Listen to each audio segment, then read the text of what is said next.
Welcome to the Silver Screen Guide podcast. Join Corbin and Allen, along with guest hosts, as they bring their love for the cinema to discuss films from every genre and decade.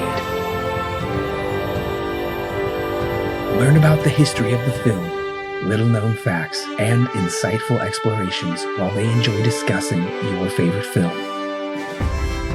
The curtain is rising and your podcast is starting, so sit back, relax, and enjoy your guide to the silver screen. Welcome back, listeners, to the fourth installment in our Christopher Nolan movie review series. Today we are reviewing Insomnia. This is your co-host Corbin. And I'm Allen.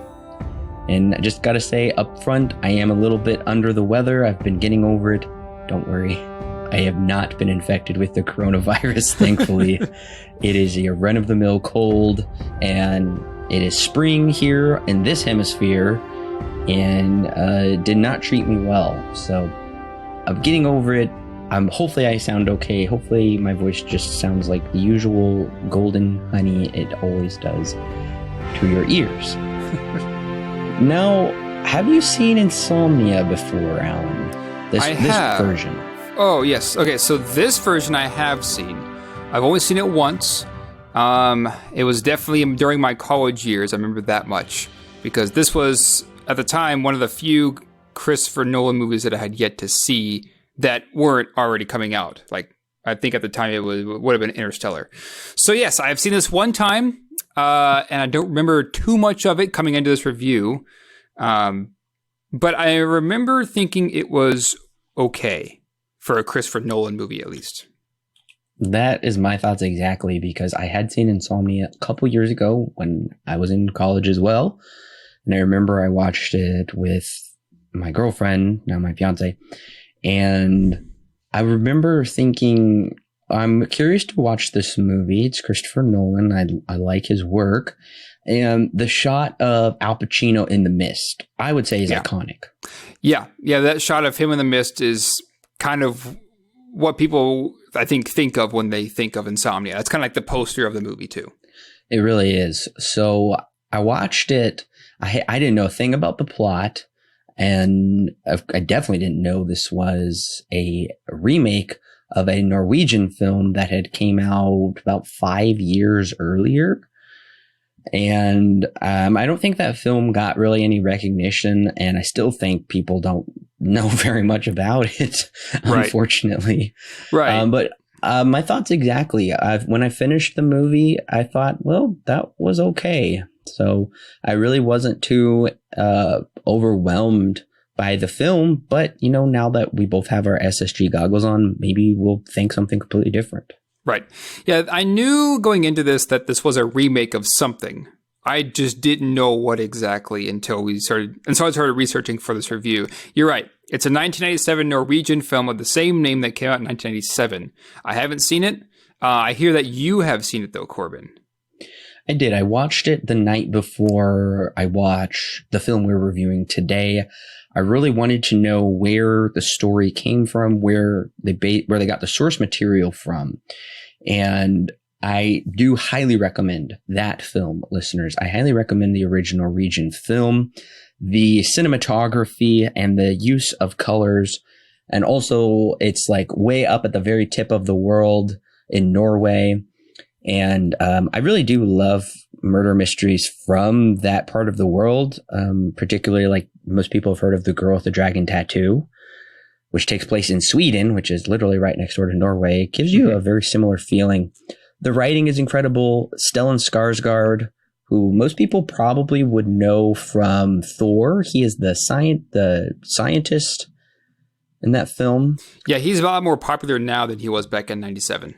Oh, yeah. And he's been in a lot of movies, Girl with the Dragon Tattoo included, the American version. And his sons are very famous actors. His son is Pennywise, which many people have seen. So an all-around gripping film. I was gripped. So I ended up giving it, on my first watching, a 9 out of 10. It comes with an extremely high recommend for the Norwegian version. Which is very high praise, which means I need to watch it, because when I found out that it was, a remake, I I was looking to see where I could find it. It looks like it's on the Criterion channel. Yes. If you have a subscription to the Criterion channel. So that might push me to get a subscription to it because I've been looking at getting one for a while, but haven't done it yet. Yeah, I went ahead and it's a 2-week free trial, which is pretty good for the Criterion channel. I went ahead and did that. So I was able to watch it for free.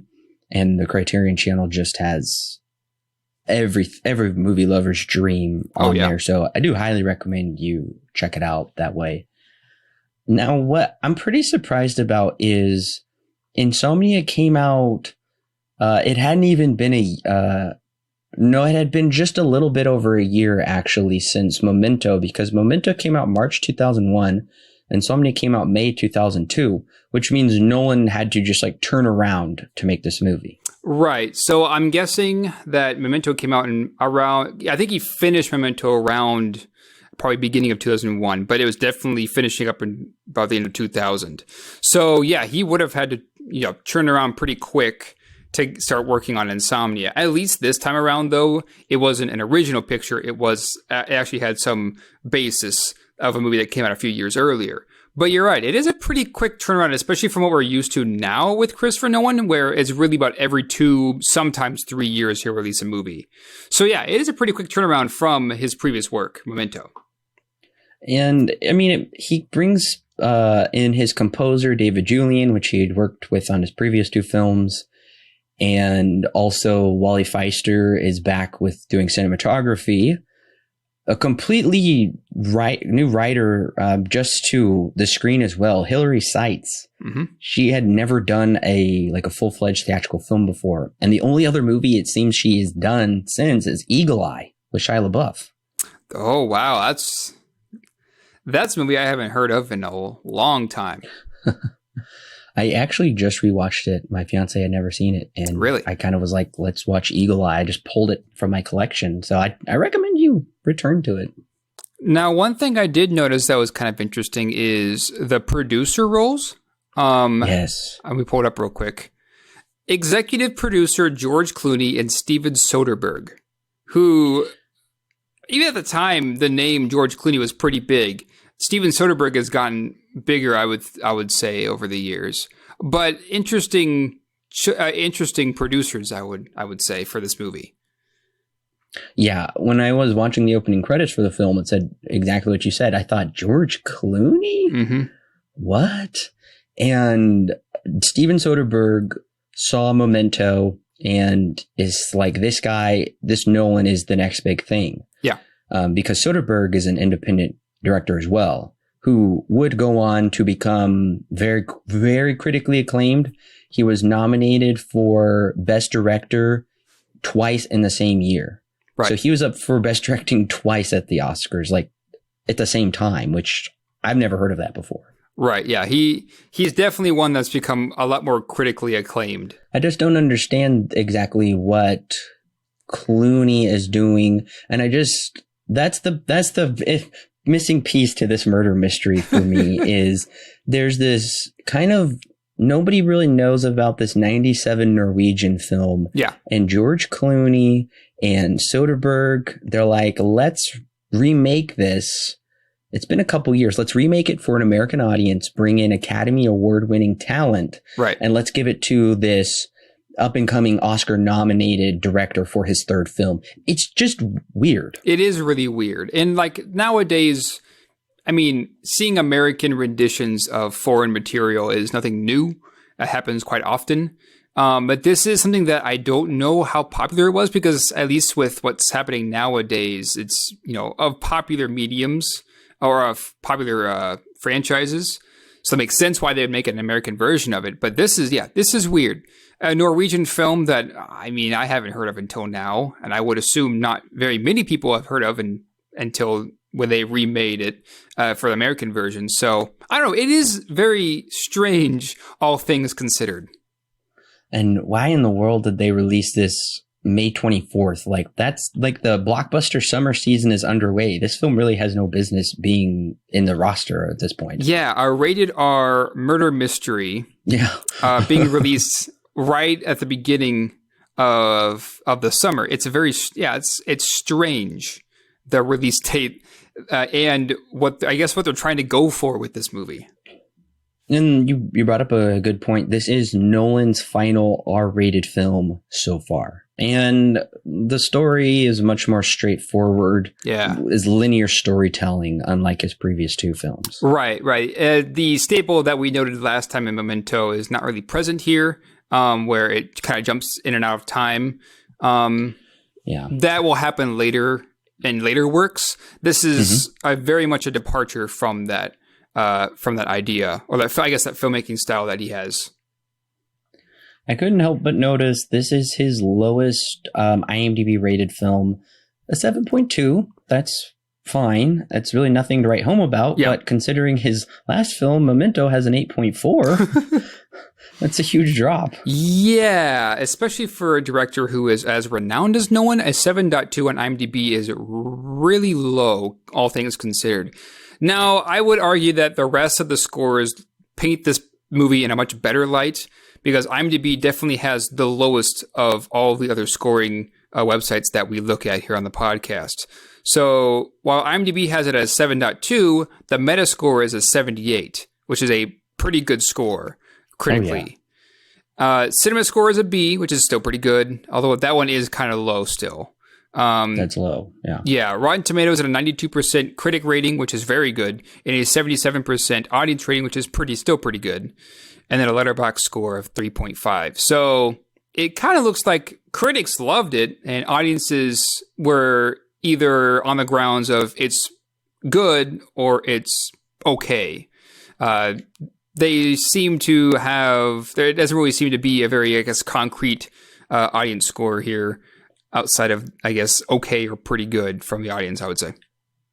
It is saying something when Memento and Insomnia have identical critic scores on Rotten Tomatoes. Yeah. And Insomnia just took 2 points lower than Memento, which was at an 80. Right. But the audience score for Memento was 94, and this dropped to 77. Right, which is a pretty big drop. It's significant. Yeah. It's still in the recommend range from audiences. Right. But nevertheless, you can tell that audiences really thought this one was fine. Right. And it had a fairly weak opening weekend. Yeah, it came out at number 3. Now, again, to be fair, this is also right in the middle of the summer blockbuster season. So Star Wars Episode 2 had come out just 2 weeks prior to this. The Sam Raimi Juggernaut Spider-Man franchise kicked off and was on there for 4 weeks, and that came in when Insomnia came out. It was number 2. Number 4 was Spirit, Stallion of the Cimarron, I think is what the title is, which is opening in its first week. And then number 5 is this movie called Enough, also opening in its first week. Week number 2, it dropped down to, I think it was number 6. So that week, a movie called The Sum of All Fears came out. Spider-Man 2, or Star Wars Episode 2 was in its 3rd week. Spider-Man was in its 5th week.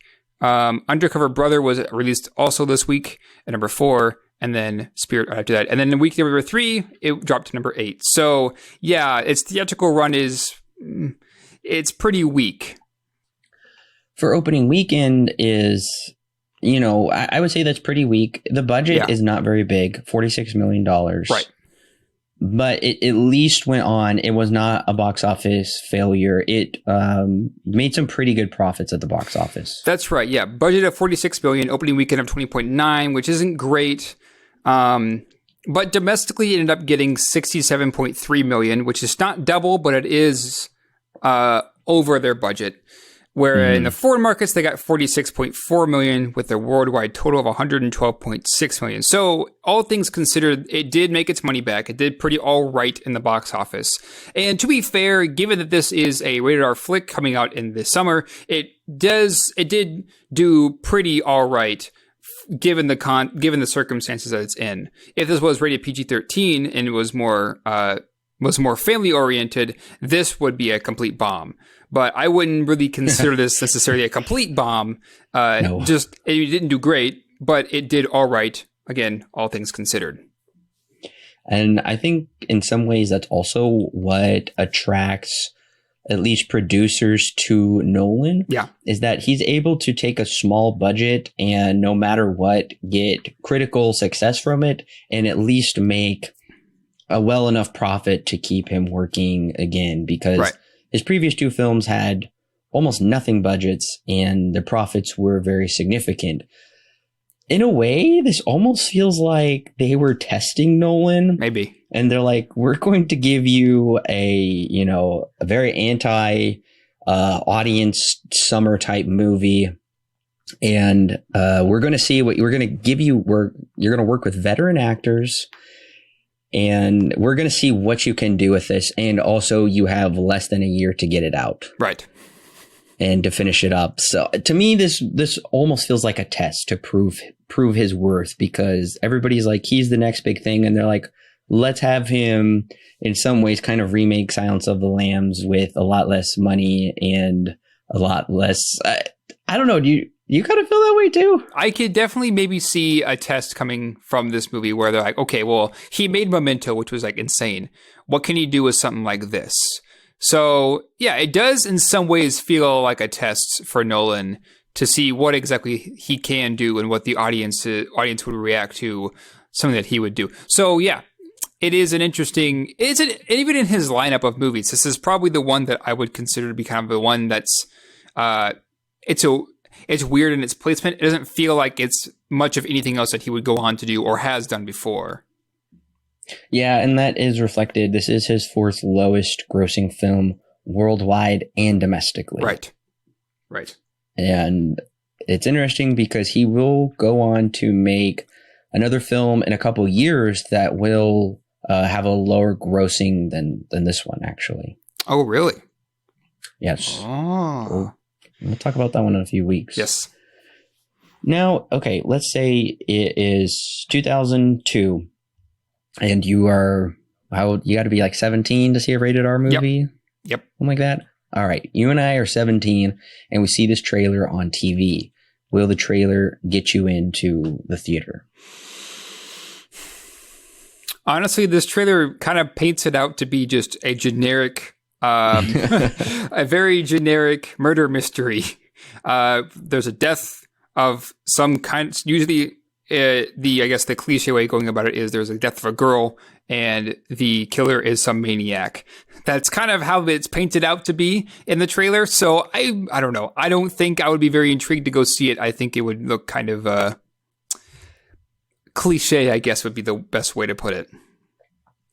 Yeah, I really thought this was an awful early 2000s trailer. Yeah, it does have that early 2000s vibe to it as well with the narration and stuff.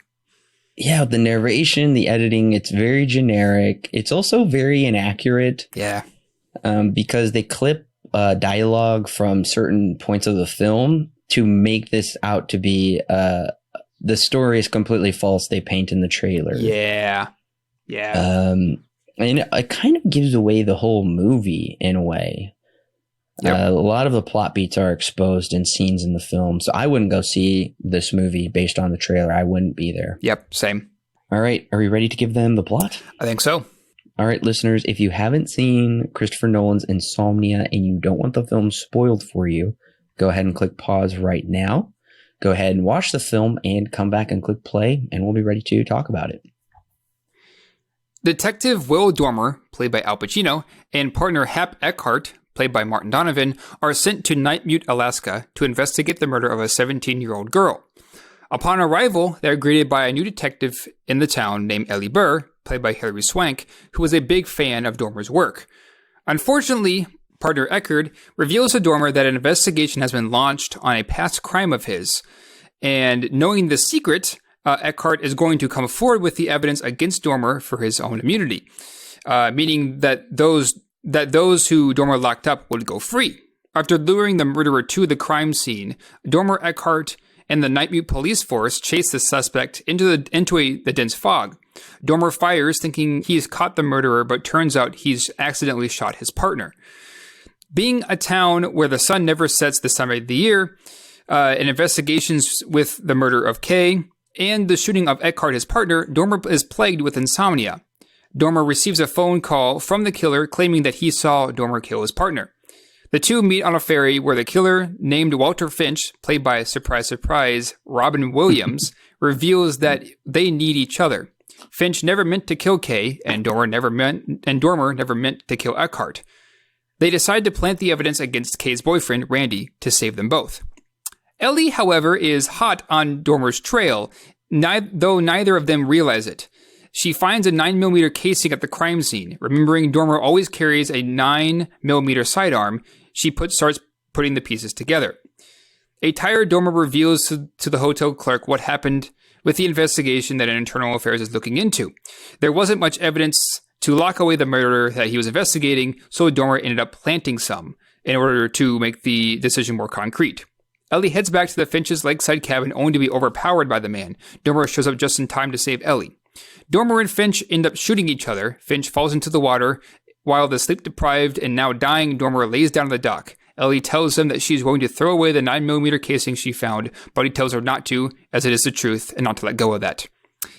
And that's it. After that, the credits roll. Okay, here's one of my positives. I think Robin Williams is decent in this role. Not one of his best performances, but for a comedian, he was a comedian his whole career. Around this time, if you look at his filmography, he was taking more serious roles. Yep. He played a Holocaust person, played in Bicentennial Man, love that movie. Very creepy in 1 Hour Photo, and also in The Final Cut, which I really wanted to watch, but it just left Hulu. Right. Streaming free on Vudu. I'll check that one out. So he was being more serious, and I think he does a great job at expressing his versatility as not just a comedian, but also kind of really cold, calculating person. Right, yeah, it was very strange. Even when I saw it for the first time, not knowing that he was in this movie, seeing Robin Williams play a very serious role, playing a murderer, whereas, yeah, like you said, he's mostly known for playing comedies up until this point.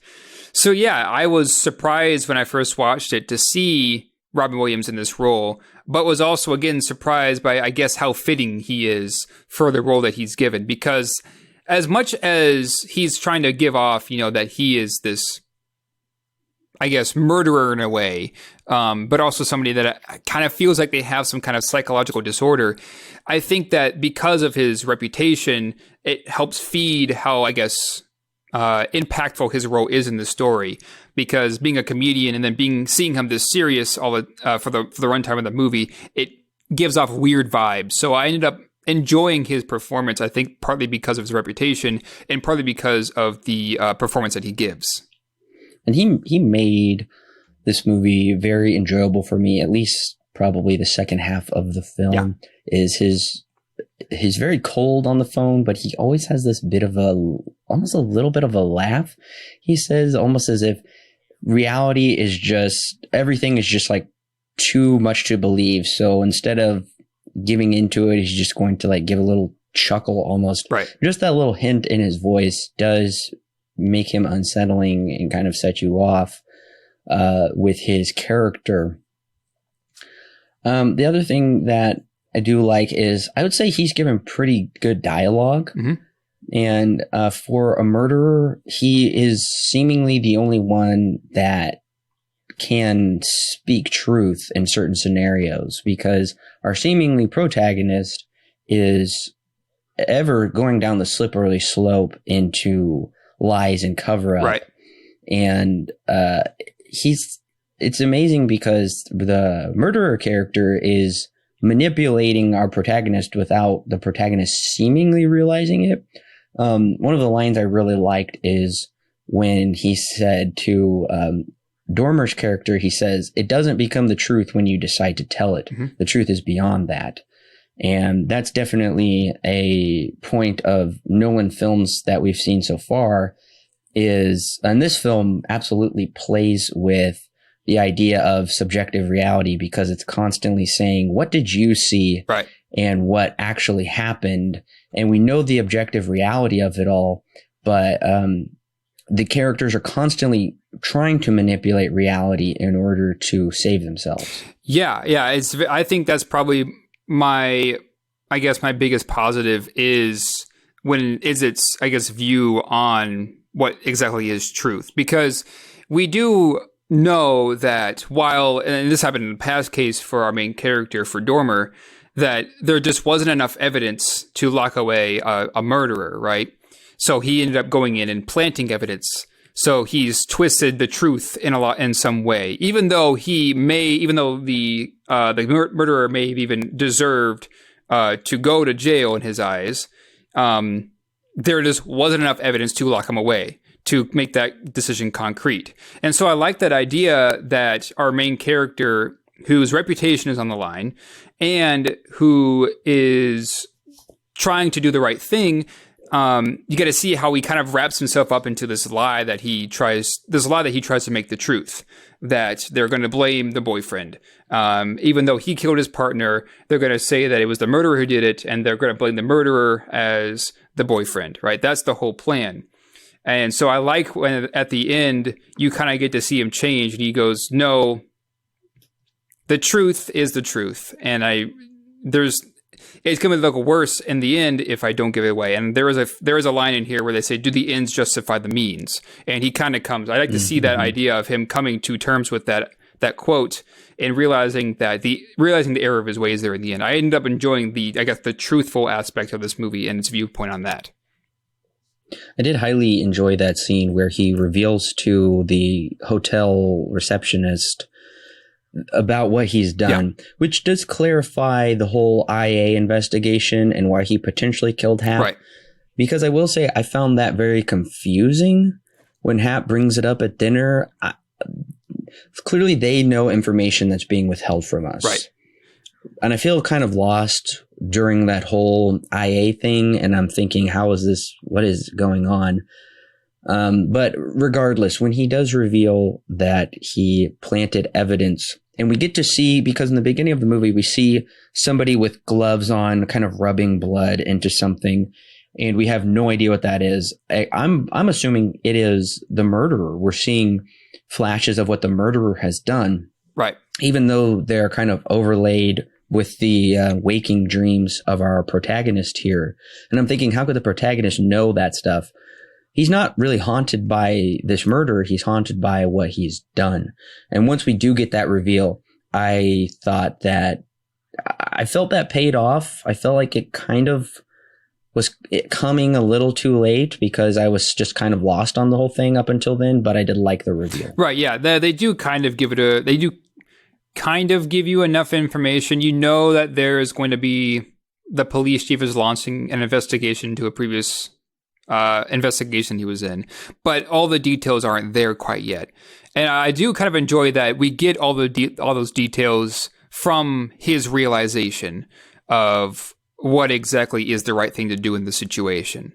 So, but yeah, I do agree with you. The reveal, or I guess how they tell the background info of Dormer's past investigation where he planted that evidence is not told, I guess, in the best way possible. It does kind of feel like the information that they withhold probably could have been given to us sooner, or a bit more clearer. They don't really spell it out, I would say, enough in that scene when they're at dinner and Eckhart is telling him that he's going to go through with it and he's going to tell the police chief what happened.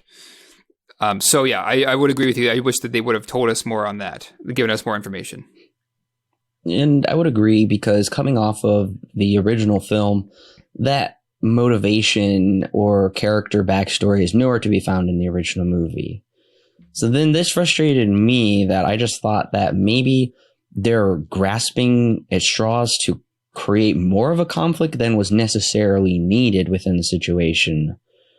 I think in hindsight, I like it. It's just one of those things where you'd have to go back and rewatch the movie, knowing full well the gravity of this character's actions for it to have any sort of an impact on him shooting Hap. Right. And I would say that the plot of our main character, learning the error of his ways, where he needs to tell the truth, not try and cover up or not trying to plant evidence, even if he is right. I found that to be like the main part of the movie. And I found the murder of the 17-year-old to be more of just the lead into that part of the movie. So I ended up enjoying, I think, this aspect of the truth will be revealed in the right way to be the most interesting piece of this movie, because I didn't think that the 17-year-old murder was necessarily the main focus of the movie. Rather, it was Dormer needing to realize, the truth and how to tell it, and what the truth should actually be. And that's what I missed the very first time that I watched this movie. I missed the fact that, because I'm thinking this is just a straightforward murder mystery and we're trying to figure out who the murderer is and what his motivations are.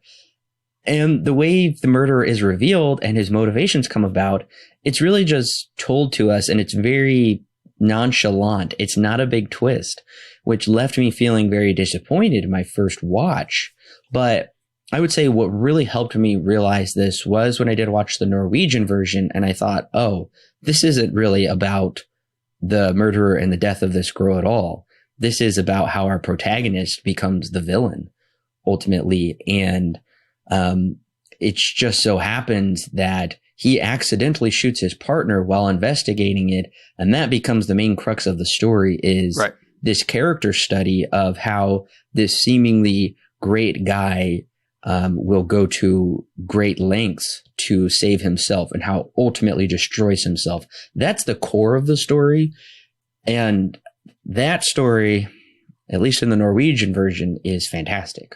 Yeah. And I like how they tell it here too, because we get to a point about halfway through the movie where Dormer has gotten so wrapped up into saving his reputation that literally the murder of Kay has taken a back seat to the story. I will say I feel somewhat cheated, though, that I think the Kay story takes too much of a back seat in the end, because like I said, when Robin Williams' character is talking about how she was laughing at him and then he started hitting her and then ultimately he murdered her that way. And then that's kind of the end. That's kind of the resolution to it. Right. I didn't feel like there was a sufficient enough arc to that as well, because in some ways it does kind of feel like a bait and switch, how they bait us in with that plot. And then it feels like they're still trying to figure it out, except the detective figures out who it is. And then he ends up working with this guy. And then he ultimately just ends up shooting him, and that's pretty much it. I really don't want to give anything away in the Norwegian version, because I know you definitely want to see it, Alan, and other people do, but the way that all comes together, like full circle in that conclusion, it's very haunting, and it really does feel satisfying in a way I kind of felt like this movie was missing out on.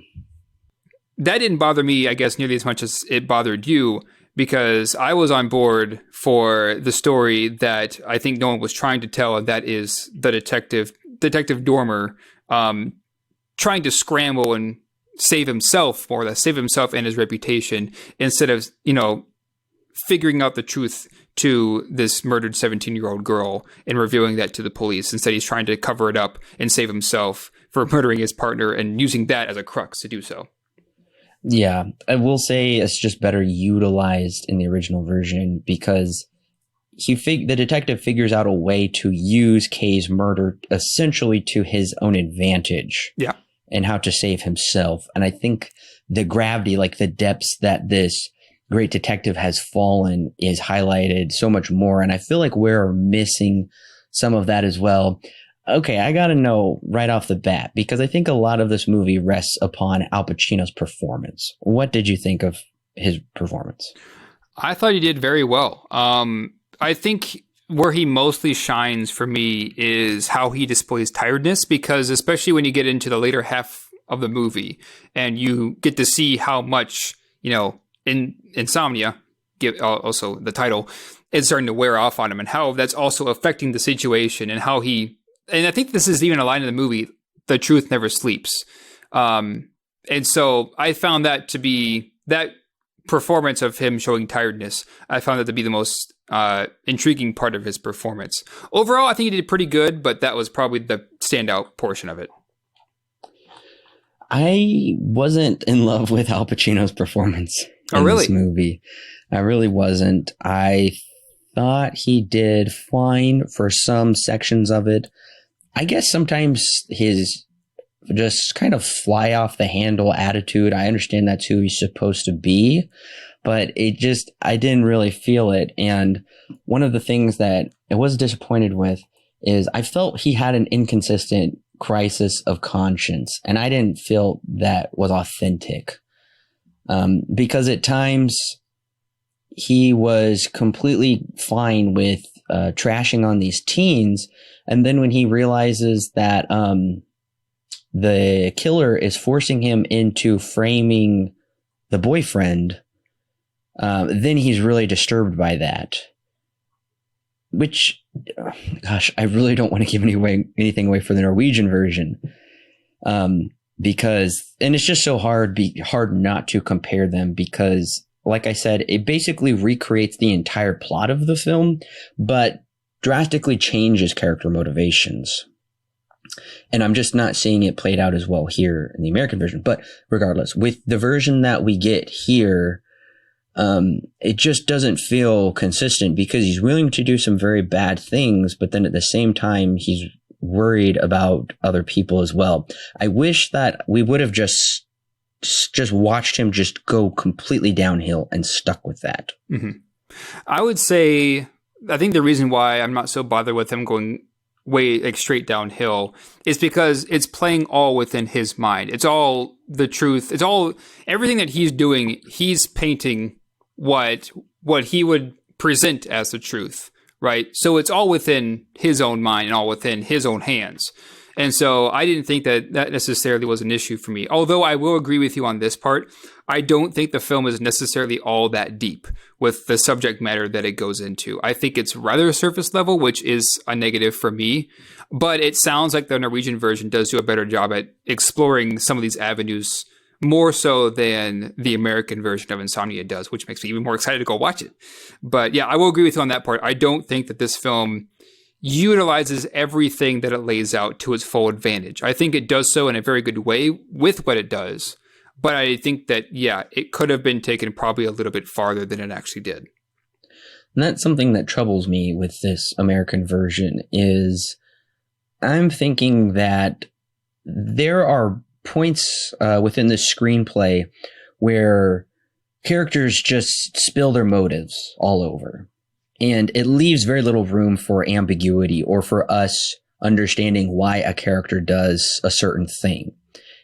I feel like way too much is told within this screenplay. Characters talk about it openly too much. And I'm worried also because this is basically a first-time screenwriter. But at the same time, I'm thinking this can be kind of a trouble with American films is it seems to be dumbed down aside from their foreign counterparts is that the audience just won't get it. So we really have to over-expound upon the screenplay. We have to create extra motives for characters to do certain actions because otherwise we wouldn't really understand why they would do such a thing. So that's probably something that I really was troubled with is they just, like you just mentioned, Alan, there's a lot of rich material and character like psyches to mine and go through here. And instead, it's more run of the mill. It's a little bit more paint by numbers. And they're worried. I think the screenwriter's just too worried the audience won't get it. So there's just too much told to us in this film. Yeah, I do agree with you on some of those points. And I will say this is the most American Christopher Nolan film that we've had so far. The last two I felt were kind of against the grain, especially in Memento, which was told backwards. So yeah, this is very much more with the grain of, I guess, typical American movies. And in a lot of ways, this reminds me a little bit too much of Silence of the Lambs, which, I mean, is a huge movie. We've reviewed it in the past. It's probably the murder mystery to end all murder mysteries in cinema, at least right now. So Yeah, I mean, I think this is the most American movie that Christopher Nolan has done, and I will agree with you. Not too big of a fan of that because it does kind of spell out too much. It doesn't really leave a whole lot to the audience interpretation. But I think that I think my reason why I was enjoying it as much as I did compared to you is because I think the idea is what intrigues me so much. The idea that this cop goes in ready to solve this mystery of a 17-year-old girl, and instead switches and becomes selfish and is more worried about saving his reputation than he is figuring out the mystery that he was planning to do the whole time. I think that idea is what intrigues me so much. And I think they do a pretty good job at representing that here. But it sounds like, again, the foreign Norwegian film does a better job at that. And yeah, again, they have a lot of material here, they have good ideas, but the way they go about it isn't necessarily the deepest thing that Nolan has done. And this is just really surprising coming off of Memento, where that entire film was a puzzle. And Nolan wrote the film. Okay, yeah. Nolan didn't write this film. I have to think if they would have given Nolan time to write this film, we would have gotten something much richer and much less explanatory to the audience. It would have been a much deeper character study, because that's what we got with Guy Pearce's character in Memento. And that film was a treat to watch because they did not tell anything to us pretty much in that movie. That was us trying to constantly figure it out. And in some ways that was a murder mystery as well. And like you said, this is just in some ways kind of put the puzzle piece together, paint by numbers in certain ways. And it's just a weird shift from Nolan coming from Memento. So in that way, my expectations were up, and then they did come down because I was expecting something a little more from him, because Nolan has been very creative so far. I'm struggling to see really what Nolan brings to the table in this film. Yeah, this in a lot of ways feels kind of like Nolan, but he's under studio supervision. He is a very new director at this point. This is only his third movie. So it kind of feels like there was a lot of studio interference here to make it, more American, more, I guess, easier for the audience to understand those kinds of things. Because in the past, Memento, unless you're like seriously engaged with it, it can get very confusing very fast because of how it tells its story. And Following has kind of a similar thing in it as well. So this one of the three is definitely the easiest one to understand, because you are kind of right. They do kind of spell out a little bit too much. But in what I'm seeing, it just kind of feels more like the studio controlling more of the picture than, I guess, what they've done in the past, given that Nolan, again, is kind of a newer director here.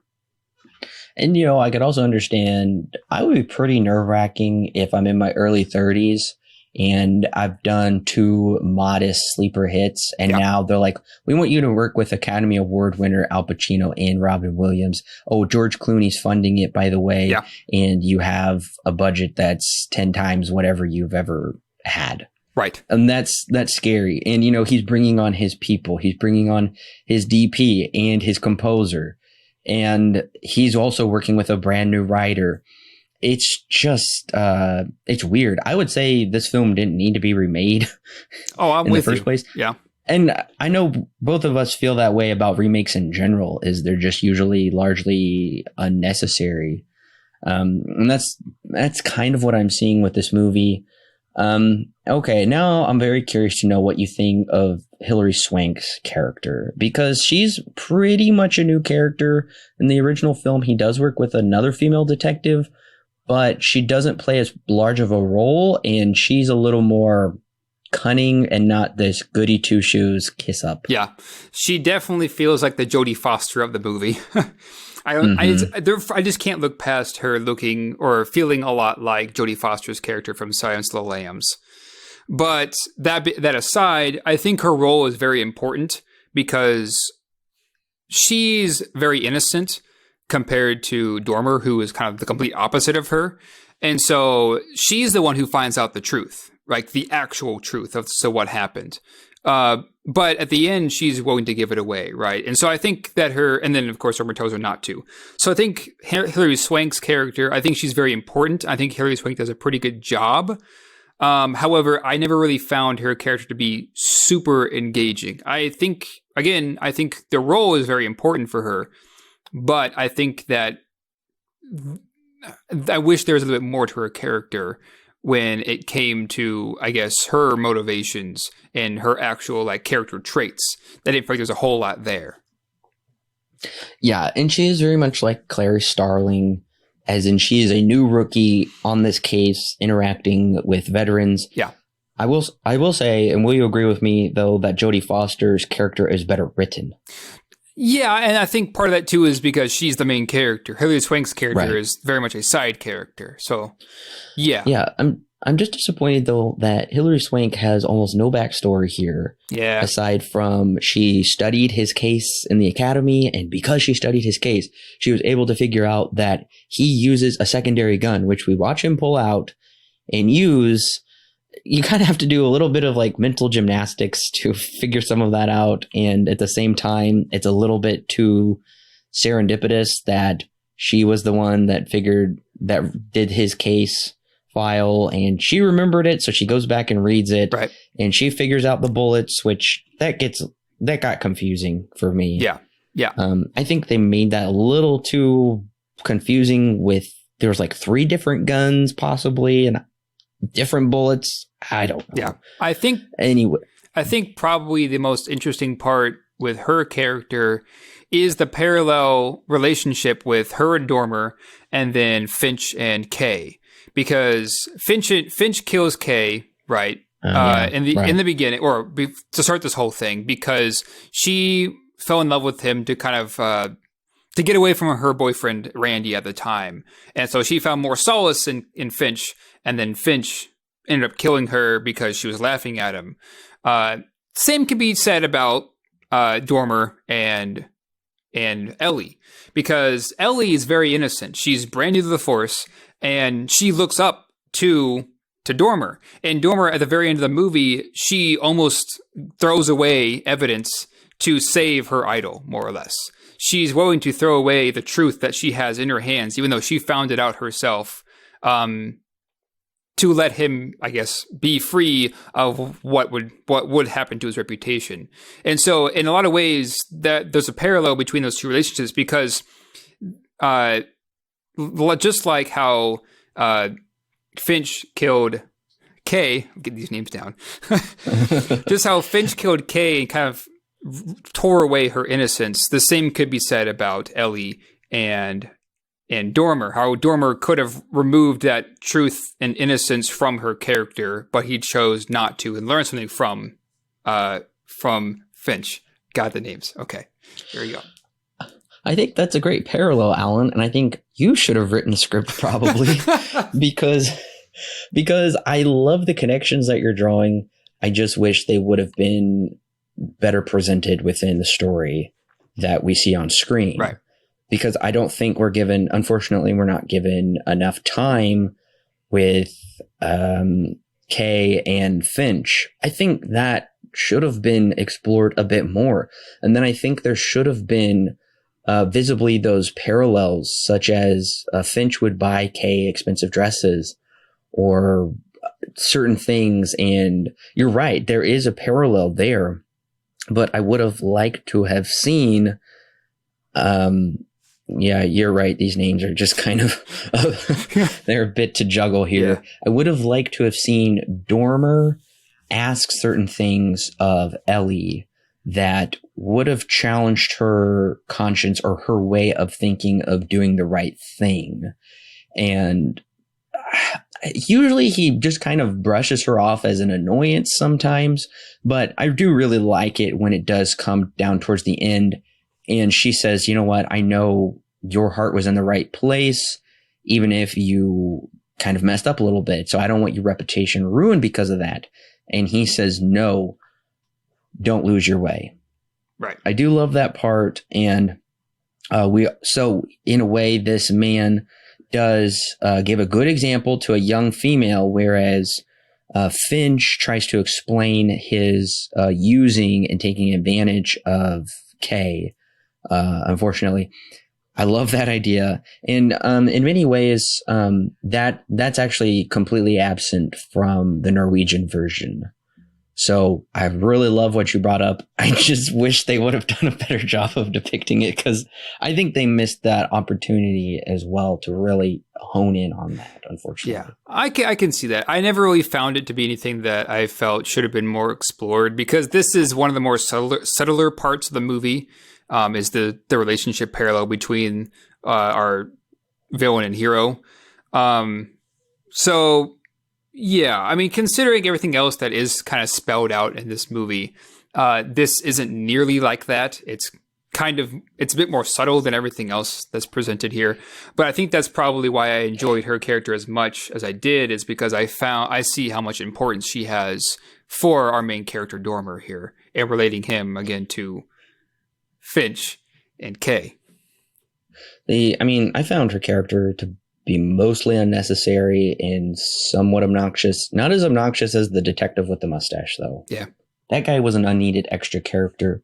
I just wish that Dormer would have been slowly degrading her kind of worldview or conscience throughout the film in a more significant way. So when she does decide to throw that bullet into the lake, that would have felt it's more shocking in this version, but I think it could have been more shocking, actually, if we would have seen how far he had taken her down with him, and the legacy he was going to leave, the impact he was going to make, just because of his bad choices. And you could see how corrupt he had come and how that corruption seeps down.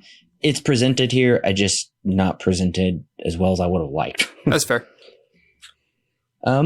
I did really actually like the score for this movie. I just wish it would have been incorporated a bit more into the film. Like, it would have been pushed more towards the forefront, but given a character more into itself. Yeah, I actually never really paid too much attention to the score here. I think part of that would have been because, it isn't really pushed forward into the limelight here. It's kind of in the background. So I never really paid too much attention to it when I was watching it this time. So one of the things that I felt was awful about this movie, that truly bothered me, was the editing. The editing, there was nonstop quick cuts that made me dizzy. Oh, are you talking about the action scenes? Or like the movie in action general? Scenes, well, the movie in general, I think when there are more quick-paced scenes, they're just cut far too quickly. I understand they're trying to create the editing to create a sense of kind of like adrenaline within you. But I'm just sitting there watching them have these conversations just throughout the film, or even police stations, and it's just cutting back and forth between the characters so much that I'm just so confused, because the editing was so great last time. Yeah. And I don't know how you felt about this. I did watch it on a 140-inch screen, and it honestly made me dizzy. I can see why it would do that on 140 inches, especially during those action scenes. Yeah, those action scenes, that's where I feel you the most, because like I mentioned in Memento, while neither of these movies are necessarily action-oriented in any sense of the word, they do have action elements to them at parts of the movie. And I said for Memento that one of my negatives of it was I did not like the way that the action was filmed or was edited together in that movie. And I feel the exact same way here, especially in this climax. I feel this climax is not nearly as impactful as it could have been, and is kind of hindered by its editing, especially in these action scenes, because it's just not edited very well when it comes to those quick cut scenes, right? In terms of the overall editing, when it flowing from one event to the other, I felt I didn't really have much of a problem with it. I think that the way that this movie is stitched together is very well done. I guess I'm not really seeing the issues that you're having with it, but I do feel some of your issues when it comes to the action scenes in particular. Well, also the camera angles are too close up. I feel like every shot has to be kind of this tight angle where it's just the character's face, and then there are very few medium or wide shots, and the only time we get like wide shots are like establishing shots of where these characters are going or their locations. I just feel the camera angles was too close up as well. Maybe it's because it's shot in 16:9 and I'm watching it on a 140-inch screen in my face. I'm just saying, I just don't think this movie is shot very well. In some ways, I can agree with you. Yeah, they do utilize a lot of close-ups and not so much wide shots outside of, I guess, establishing. But yeah, I guess I never really had too much of an issue with the way that it was shot either, on my end at least. I did. It bothered me so much. I'd probably say two of the scenes that probably stick out to me most in this movie, that the one scene that I carried with me that I didn't forget afterwards is when Robin Williams is talking on the phone and we get those quick intercuts. This is something Nolan does like to do, and he will do it a lot, is quick intercuts of talking about Kay laughing. You see her laughing quickly, and then you see him start to violently hit her, and they leave a lot up to the imagination. And that is one scene that is edited very well. Yeah, and that stuck with me. I'd probably say that's a great scene in the movie. Yeah, that's definitely one of the more standout ones because you kind of get an idea as to what happened in that situation, and they utilize those close-ups to kind of remove a lot of elements from the frame, from your view. So when he hits her, it's very quick. It's maybe like a half a second cut when he hits her and you hear the sound of her squealing, and then it cuts back to their conversation, and you kind of get an idea as to what exactly happens. And you get, in your mind is the thing that kind of makes that up because of how much little information there is there. And so I like the way that they do that too, because it's partly the way that it's edited and partly the way that it's wrote.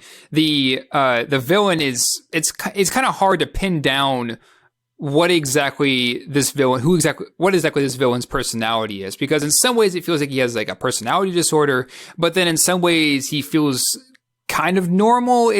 I think again, partly due to the editing, it makes his character be uneasy to see on screen, and I think that's definitely by design.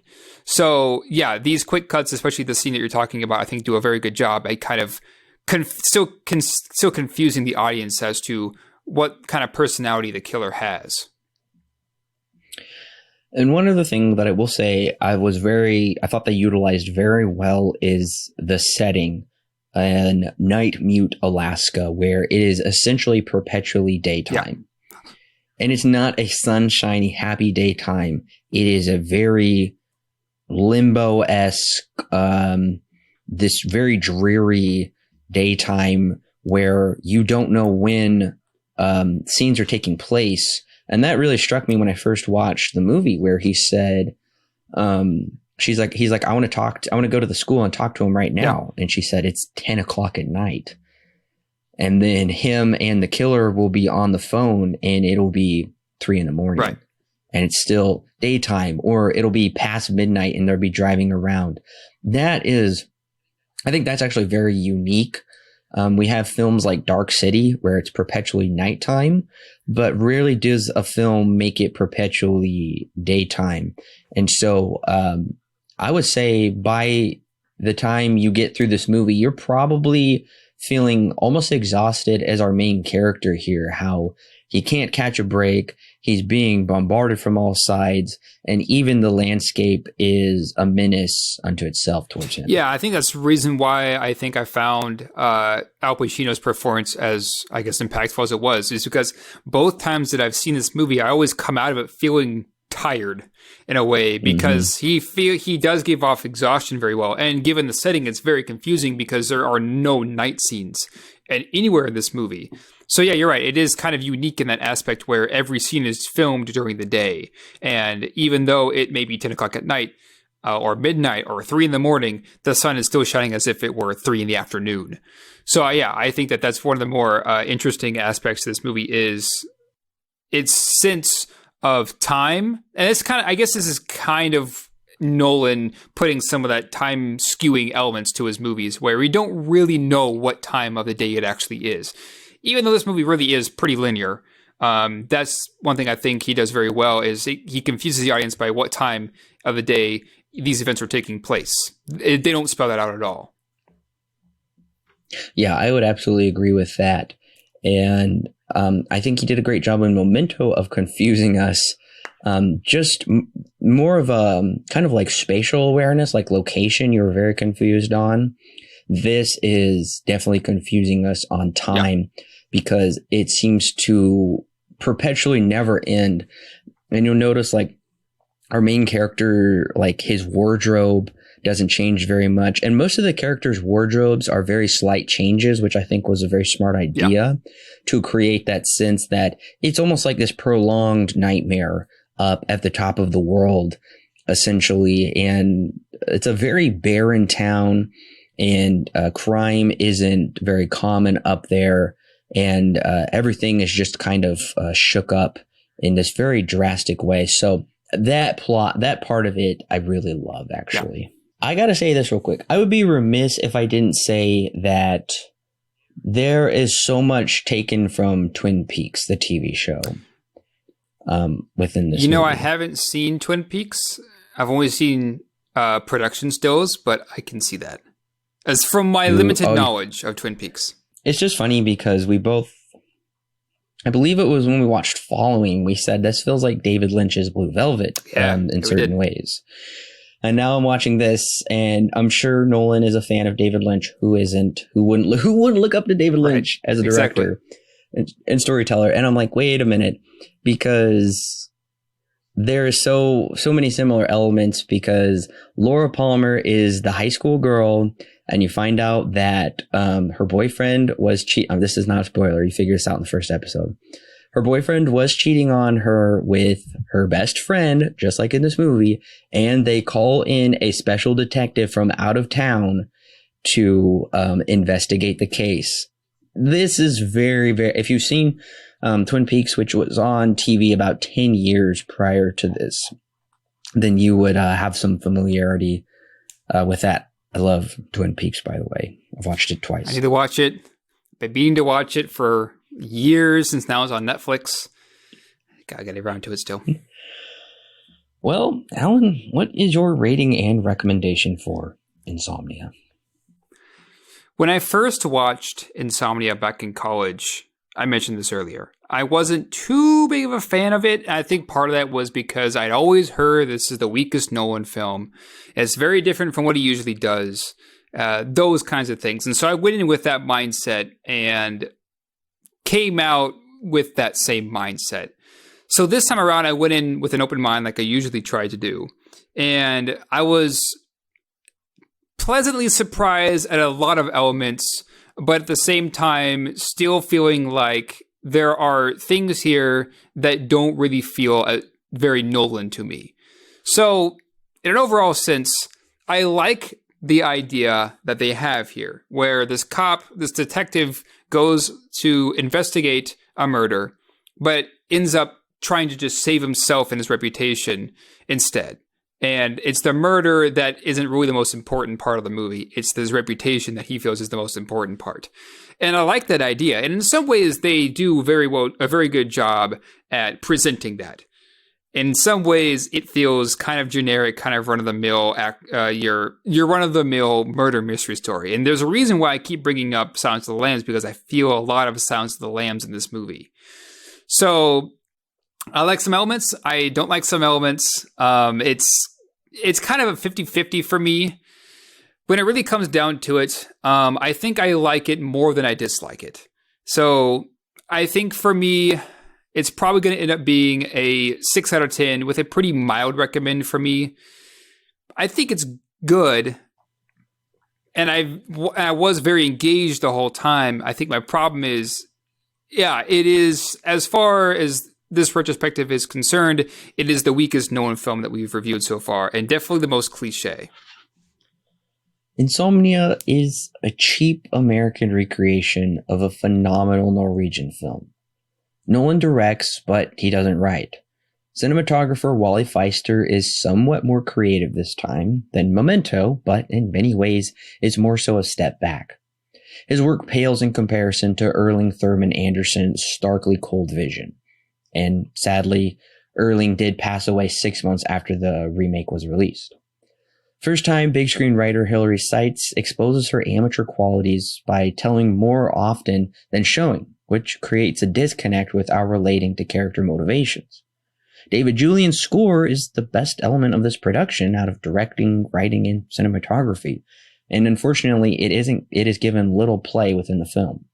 This is a flat-out weird production. We have power player George Clooney and indie big fame film director Steven Soderbergh giving the new kids on the block, Nolan, Feister, Seitz, and Julian, a semi-small budget, and then enlisting Academy Award talent such as Al Pacino, Robin Williams, and Hilary Swank to work with. Erik Skjoldberg's original Norwegian film is nearly a masterpiece. Having it be remade a few years later with mostly unproved talent behind the scenes and expecting them to make it work with longtime Hollywood legends is just an awful idea. Nolan brings very little that proves his ability as a director, aside from creating a competently constructed film. If I didn't know better, I would say he's phoning it in here. I implore you, listeners, to watch the original film and ignore this foolish American remake.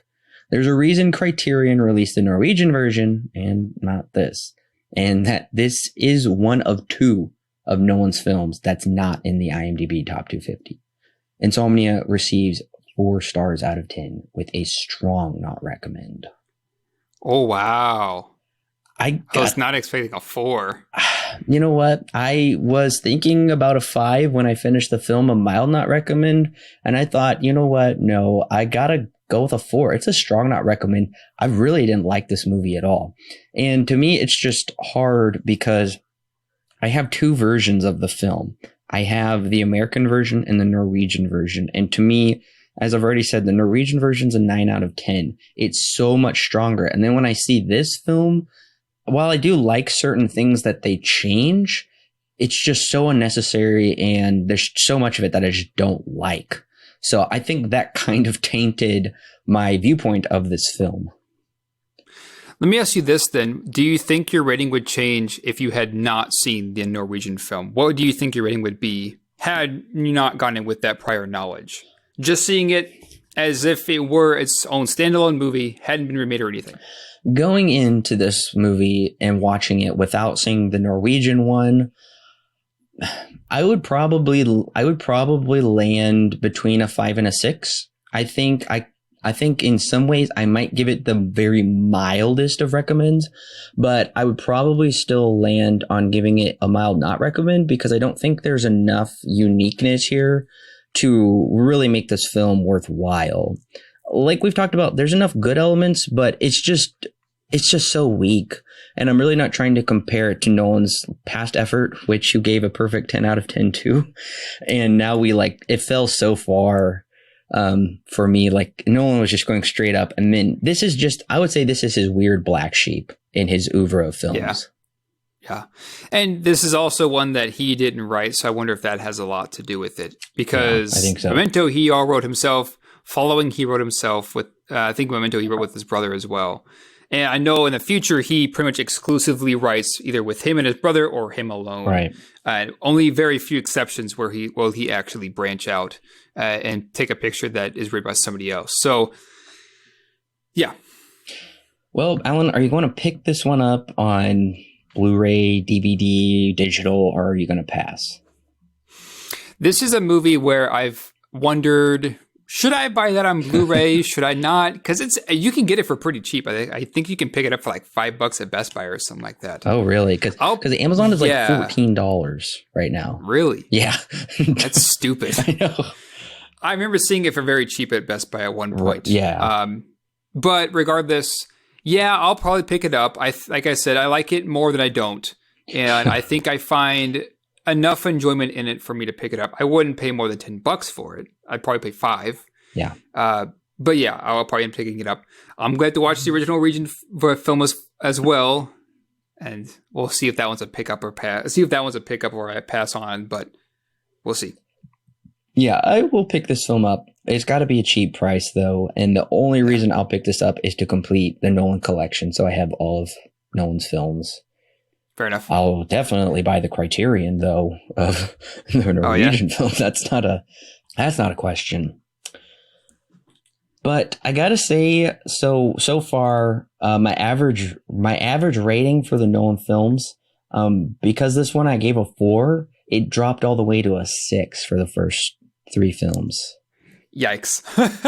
It's a definite yikes. And it is interesting to note Nolan's moving out of R-rated territory, and he is moving into the most iconic, arguably the most iconic superhero ever, and that is Batman. He is given the role of directing for his 4th film. He is, I don't even know if he's 35 yet at this point, and he gets to take over the reins to Warner Brothers' juggernaut property, Batman. And it should be no surprise that those films are loved. Yes, those are considered by many to be probably the most important, and some would even say the best superhero trilogy to have ever been produced. And we'll see why next week, because back in 2005, superhero films were very different than they would be when Iron Man came out and started the entire MCU. I hadn't seen Batman Begins in a long time, and I was just watching it with my fiance, and it was really nice to just rediscover that film. Yeah, I'm excited too. I think the last time I watched it would have been the time that I went through and watched the entire Batman, that Dark Knight trilogy, in one day. Oh wow! Takes about 7 hours. Actually, it's about 7 hours right on the dot. But I did it. I think that was the last time that I watched it. I think. So I'm very excited. Next week we're going to be back reviewing Batman Begins. Listeners, here's the question after the show. I have so many questions to ask about Insomnia. I am so curious to know what our listeners think of this movie. Okay, so here's the question after the show. If you have seen the 1997 version, which version do you like better? I'm curious to see. Maybe some people actually like this American version better. Okay, and if you haven't seen the 97 version, then I want to know your thoughts on Al Pacino and Robin Williams' performance. 2 very different actors. How well do you think they play off each other? Because they're so different, but it works. So, Alan, thanks for joining me. Sure thing. All right, listeners, we will be back next week with Batman Begins.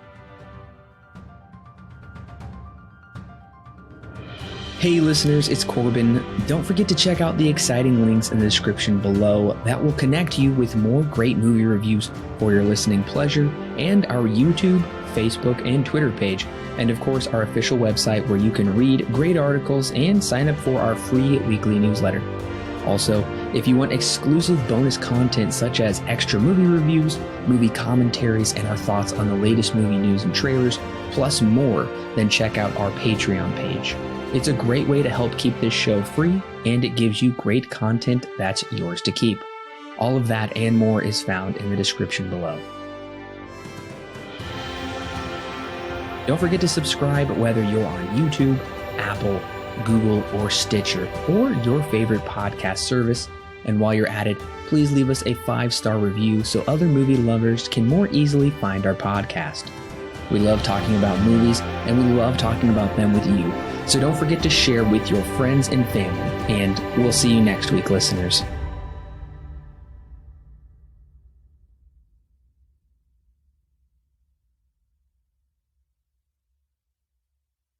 The Silver Screen Guide podcast is edited and produced by Allen and Corbin. Intro and outro music is created by Thomas Rankin. The thoughts and opinions herein expressed are those of the individual and do not necessarily represent those held by Silver Screen Guide. Silver Screen Guide is not affiliated with any company or individual involved with the creation of this movie or TV show. No portion of the podcast may be used without express written permission from Silver Screen Guide.